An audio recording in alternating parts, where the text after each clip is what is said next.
আসসালামু আলাইকুম বন্ধুরা, কেমন আছো সবাই? নিশ্চয়ই ভালো আছো। অনেক দিন পর ভিডিও নিয়ে এসেছি। আজ আমি তোমাদের সাথে শেয়ার করব ড্রাগন ফল তোলার ভিডিও।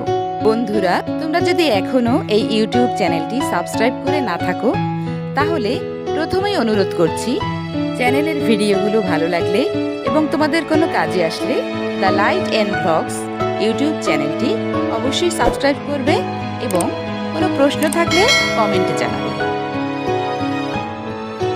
2025 সাল আমার ড্রাগন বাগানের ফল আসার দ্বিতীয় বছর। সে তুলনায় প্রচুর ফলন হয়েছে। এখানে তোমরা দেখতে পাচ্ছ, গত বছর একটি ছোট্ট টব তৈরি করে তাতে চারা বসিয়েছিলাম। এতে প্রথমবারের মতো ফলন এসেছে। ড্রাগন ফল তোলার এবং আমার ভালো লাগার এই ভিডিও তোমাদের সাথে শেয়ার করতে পেরে ভীষণ ভালো লাগছে। বন্ধুরা, আজকের ভিডিওটি তোমাদের কাছে কেমন লাগলো নিশ্চয়ই কমেন্টে জানাবে। আজকের মতো এ পর্যন্তই। আবার কথা হবে। আল্লাহ হাফেজ।